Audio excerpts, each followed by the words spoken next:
as they unfold. Well, coming up, life inside a country where multiculturalism has run amok. You're now branded racist, Islamophobic or neo-Nazi if you speak out against the protected species, Islam and Muslims. The way we're going to be taken back to the Stoning Age. We'll visit the nation where this is happening next. Well, in the past, the Battle of Britain withstood deadly attacks from the Nazis and in generations prior the Spanish Armada. But now it faces an assault from the enemies within, political correctness and multiculturalism. Dale Hurd has the amazing story from London. Britain's top judge says the nation should allow Islamic Sharia law. The head of the Church of England said the same thing. Police dogs might have to wear booties when they search Muslim homes to avoid offending Muslims who believe dogs are unclean. And Britain's Home Secretary has decided that Islamic terrorism should be renamed anti-Islamic activity. There is a real fear of Islam in Britain that is far different than in America, and the headlines here sometimes make it look as if capitulation to Islam is inevitable. It's somewhat astonishing that in a nation of 60 million people, a couple million Muslims could cause so much concern. Critics of the government say that's because Britain's politically correct leadership has been so slow to tackle this problem head-on.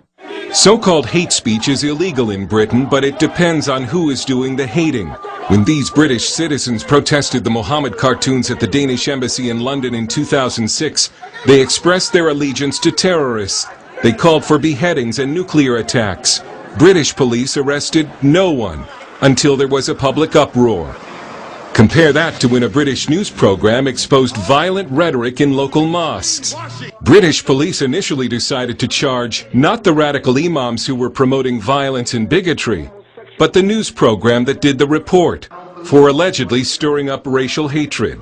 But the wake-up calls over political correctness have been getting more frequent and more horrific. It could be argued that Britain's commitment to ethnic diversity cost this woman her life.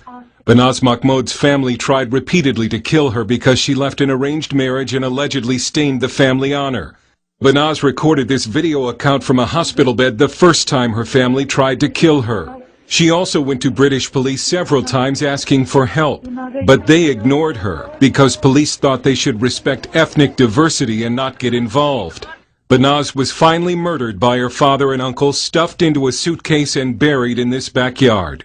A surge in honor violence is only one result of the government's policy of respecting ethnic diversity and bowing to Islam. Gina Khan is a national spokeswoman against honor violence and Islamic radicalism. She left an arranged marriage, and because she speaks out against radical Islam, she's been forced to move to a secret location. You're at risk if you speak out. You can be attacked. I'm aware of that. But there comes a time when silence becomes a sin. A guilt. I spoke out because I believe that the people in the community that I moved out of are in denial about jihadism, yet it's happening all under their noses. In fact, I think people know what's happening. When former drug dealer and now born-again Christian Paul Ray wrote in his blog that the Muslim drug gangs in his hometown of Luton were savages, he was arrested on suspicion of a hate crime. It's okay for the Muslims to do what they're doing, and no one arrests them. But then if we start saying and disagreeing with what's actually happening, you know, we're breaching community cohesion and we get arrested for it. It's just how things are now in this country. If we speak out or say anything against the protected species, Islam and Muslims. Paul Ray fled Britain after this interview because of threats against his life from Muslim gangs. Whole sections of Britain are now considered dangerous no-go zones for non-Muslims. Sally McNamara is at the Margaret Thatcher Centre for Freedom at the Heritage Foundation. When you have a government who is so hampered by political correctness that they're unwilling to assert national values of tolerance, of rule of law, of human rights and women's rights and that sort of thing, then you're creating mixed messages where you're saying the extremists can flourish. We have a hornet's nest of Islamic extremism in Britain, which we are trying to combat on a counter-terrorism and counter-radicalisation. Stephen Gash helps lead a grassroots group called SIO, Stop the Islamization of Europe, which has a chapter in Britain. They're discriminating against the majority people in Europe now in favour of the Islamists and Muslims. And the way we're going to be taken back to the stoning age. So you're now branded racist, Islamophobic or neo-Nazi if you speak out against Islam. But at least one study shows that most British Muslims don't want Sharia law. A lot of Muslims came here to escape it, yet it might be foisted on them anyway by political leaders. Wherever there is this same sort of ideology and mindset, there's now more polygamy in our communities, there's more domestic violence in our communities, there's more forced marriages, and there are more honour killings now. It's clear that multiculturalism and political correctness have backfired badly. The hardcore Islamists have not been assimilated into society. But Britain's confidence in democracy and Christian civilization have been seriously weakened. Dale Hurd, CBN News, London.